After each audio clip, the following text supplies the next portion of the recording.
Assalamualaikum warahmatullahi wabarakatuh. My name is Miftah Silvianti. I will explain what the scope of public relation. Before that, what public relations? Public relation is an important discipline in the world of communication with a very broad scope. Public relation aims to build and maintain good relationship between organization or individual and the public, including customers, the media, employers, and the general public. Yang pertama ada komunikasi korporat. Komunikasi korporat ialah cara sebuah organisasi berkomunikasi dengan berbagai pihak, baik itu internal maupun eksternal. Komunikasi korporat ini bertujuan untuk memastikan pesan sebuah perusahaan dengan jelas dan konsisten, serta membangun kepercayaan publik. Salah satu aspek utama public relation ialah komunikasi korporat. Ini mencakup pencapaian pesan yang konsisten dan efektif, baik di dalam organisasi maupun kepada publik. Melalui siaran pers, newsletter, ataupun laporan tahunan, organisasi dapat memastikan bahwa semua pemangku kepentingan mendapatkan informasi yang akurat dan tepat waktu mengenai aktivitas dan pencapaian mereka. Yang kedua, ada manajemen krisis.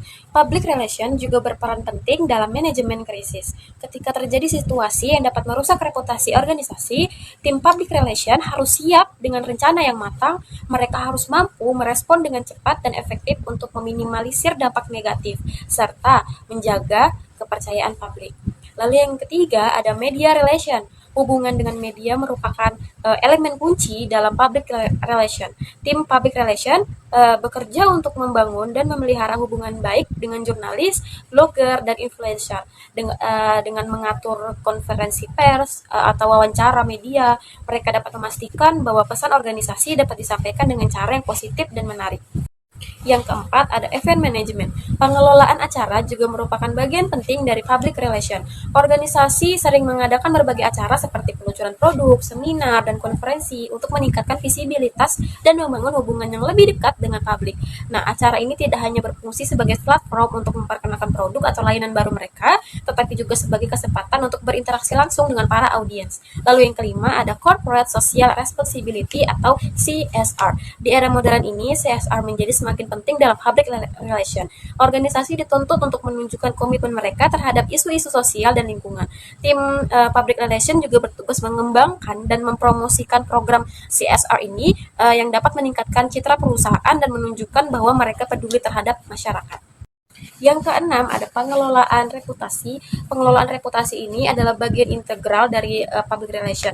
Tim public relation harus memantau persepsi publik terhadap organisasi dan mengimplementasikan strategi untuk membangun citra yang positif. Ini melibatkan analisis media, survei publik, dan penanganan umpan balik dari berbagai sumber. Lalu yang ketujuh, ada digital public relation. Dengan berkembangnya teknologi, digital public relation ini menjadi semakin penting. Kehadiran online melalui media sosial dan platform digital lainnya memungkinkan organisasi untuk berinteraksi secara langsung dengan audiens. Konten digital yang menarik dapat meningkatkan keterlibatan dan membantu membangun komunitas di sekitar merek. Selanjutnya ada studi pasar dan riset. Riset pasar juga merupakan komponen penting dalam public relation. Melalui survei dan analisis, tim public relation dapat memahami audiens mereka dengan lebih baik dan mengidentifikasi tren industri yang dapat digunakan untuk menginformasikan strategi komunikasi. Lalu selanjutnya ada pemasaran terpadu. Nah, public relation tidak bekerja sendiri. Kolaborasi dengan tim pemasaran itu sangat penting.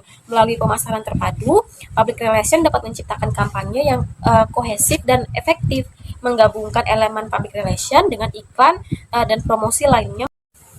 Yang terakhir ada edukasi dan pelatihan.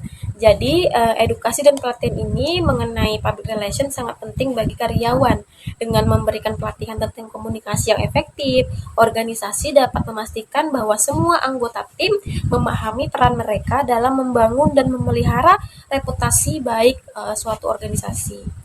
Jadi secara keseluruhan, ruang lingkup public relation ini sangat luas dan mencakup berbagai aspek yang saling berkaitan. Dengan strategi yang tepat, public relation juga dapat membantu organisasi membangun hubungan yang kuat dan saling menguntungkan dengan semua pemangku kepentingan. Jadi sekian penjelasan saya mengenai scope dari public relation ini. Kurang dan lebihnya saya mohon maaf. Terima kasih. Wassalamualaikum warahmatullahi